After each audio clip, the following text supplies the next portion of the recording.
Hello, I'm Ollie and this is Criminolly, where I talk about crime, pulp, horror, that kind of thing. Today I've given up using my Kindle and it's going great.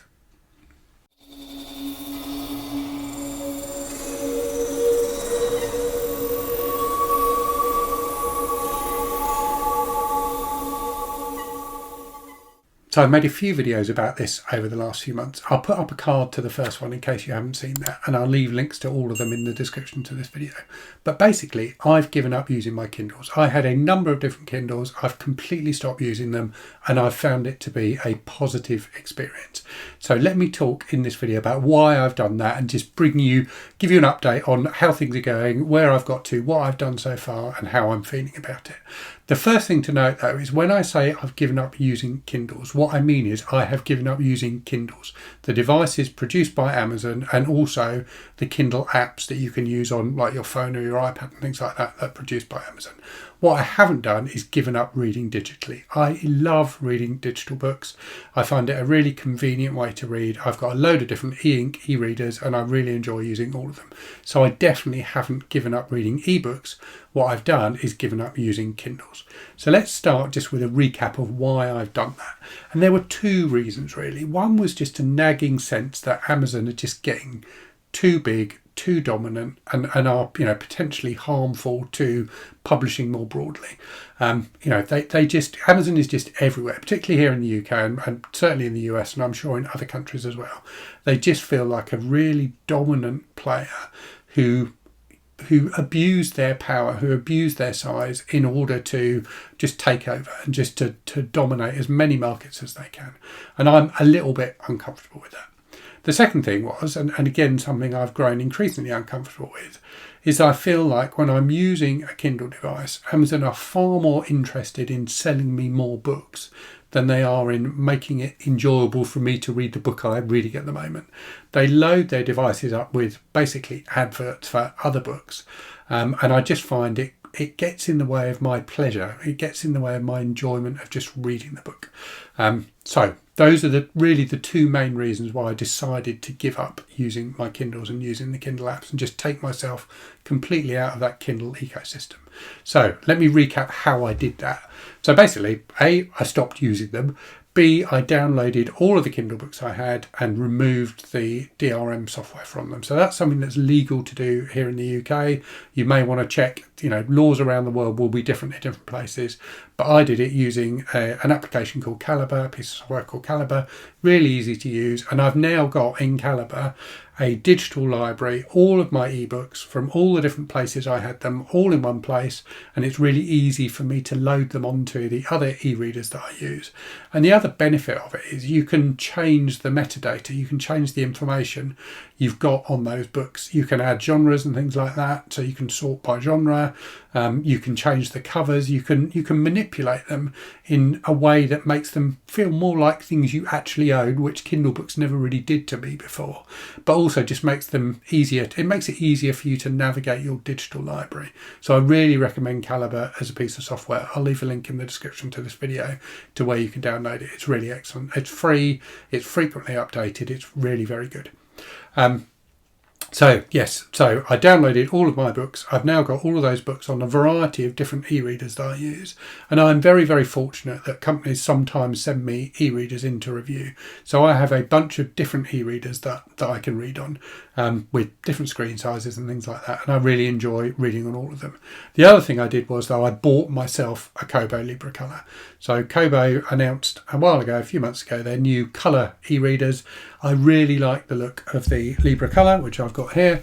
It's got page turn buttons. It's really easy to use, just really pleasant to read on. The colour does feel like a bit of a gimmick, to be honest with you, but it's a really nice gimmick. So I really, really enjoyed reading on the Kobo Libra Colour.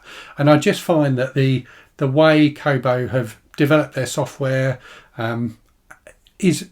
it just feels more user-friendly than the Kindle software. There's a number of things you can do on Kobo that are just easier to do than they are on Kindle. I will probably make a separate video that's specifically about what it feels like to switch from Kindle to Kobo, but I found it to be a really positive experience. So there were two things in particular I wanted to talk about in this video. One of which is to do with Kobo, and the other is Goodreads. So let me start with the Kobo thing then. One of the reservations I had about giving up using the Kindle was Kindle Unlimited. So I had been a Kindle Unlimited subscriber, and there is a ton of stuff on Kindle Unlimited. There are hundreds of thousands of books, if not millions of books on Kindle Unlimited. And if you're a subscriber, you pay a monthly fee, you can read any of those books for free. So it feels like a really, really compelling offering. Kobo have their own version of that called Kobo Plus, which has far fewer books on it. Maybe not far fewer, but definitely fewer books on it. What I've discovered, though, is that there are far more books on Kobo Plus that I actually want to read than there are on Kindle Unlimited. There are tons of books on Kindle Unlimited, but there are a few that really grabbed my interest and really made me, want to pick them up and read them. I think the reason for that is that Amazon's terms and conditions, if you publish Kindle books with them, is if you sign up for Kindle Unlimited, which is, particularly if you're an independent author, is a very appealing thing because it gives you, it gives potential readers out there an easy way to try your work and find out if they like it or not. So I completely get why independent authors would sign up for Kindle Unlimited. But if you sign up for Kindle Unlimited, Amazon say you cannot sell your books digitally on any other platform, which is one of those things that feels like an abuse of their power. So their terms and conditions prohibit you. If they find out you're selling your books on Kobo or something like that, then they will remove your ability to use Kindle Unlimited, and they may even block you, I suspect, from publishing books with them. Kobo don't have that restriction on Kobo Plus, I don't believe, and what that means is publishers like mainstream publishers publish stuff via Kobo Plus, make stuff available via Kobo Plus. So Titan Books, for example, who are a fantastic publisher in the UK, who publish really interesting horror and science fiction, and in the hard case crime, really cool crime fiction, loads of their stuff is available on Kobo Plus. So I've read some really good stuff on Kobo Plus, stuff I wanted to read anyway, stuff I would have bought otherwise. So I've read I Was a Teenage Slasher by Stephen Graham Jones, Bury Your Gaze by Chuck Tingle, The Twisted Ones by T. Kingfisher, some of Stark Holborn's books, which I really enjoyed. So loads of books that I was going to read anyway, I could read on Kobo Plus. And they've also got loads of older, interesting stuff. So the Parker novels by Richard Stark, which I've been meaning to read for ages, are on Kobo Plus. Some of Graham Marston's early books are on Kobo Plus. There's loads of stuff out there that is stuff I wanted to pick up and read anyway that I now discover is on Kobo Plus, which I never would have realised if I hadn't done this. I assumed it was much more like Kindle Unlimited, but it's not. Kindle Unlimited, I think, is much more aimed at independent authors, and I really support independent authors, and as I say, I completely get why they would use Kindle Unlimited. But I think Kobo Plus provides a much richer offering of books. There's more stuff on there, certainly for me personally, that I actually want to read.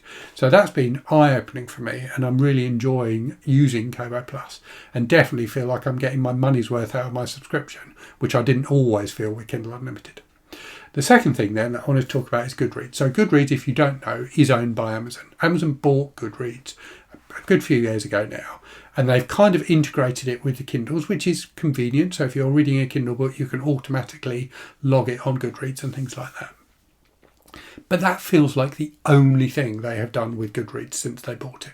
I've been using Goodreads for over 10 years, and I don't think in that time it has changed at all. And the other thing that consistently bugs me about Goodreads is it's always really slow.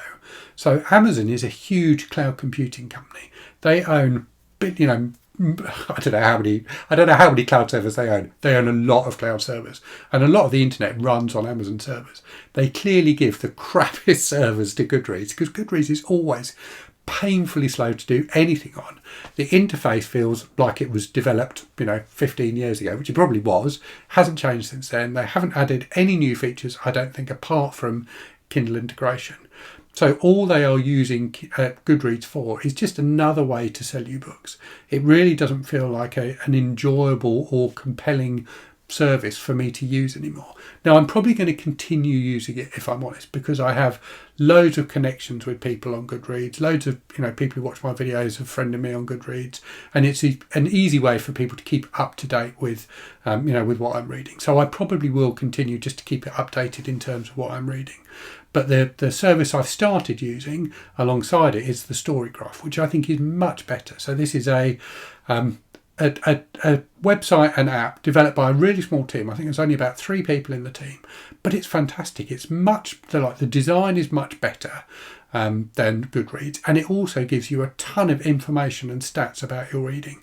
So their use of metadata is much better. Goodreads, I've always thought, didn't really leverage all the information they've got about these books to give you interesting information about your reading. All they really tell you is how many books you've read. Whereas in the Storygraph, you can go in and break it down to see how many books you've read in different genres, how many books you've read of different kind of moods and things like that, how many long books you've read versus short books. Really interesting stuff that helps you kind of reflect a bit on your reading.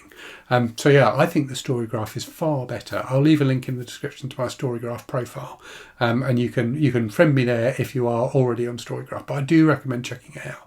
It's much, much better than Goodreads. Goodreads feels like something Amazon just bought and then forgot about, basically. I don't really understand the point of it anymore.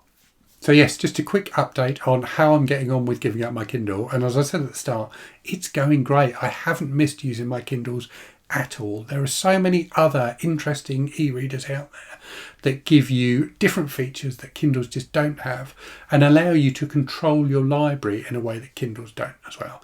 So I really am enjoying the experience of not using my Kindles anymore, and I do recommend it as an alternative. If you, like me, are feeling a bit fed up with Amazon, do try the alternatives. They are fantastic. Anyway, I will leave it there and say, as always, thanks very much for watching. Hope you're safe and well out there. Hope you're reading good stuff, and I'll speak to you again very soon. Cheerio.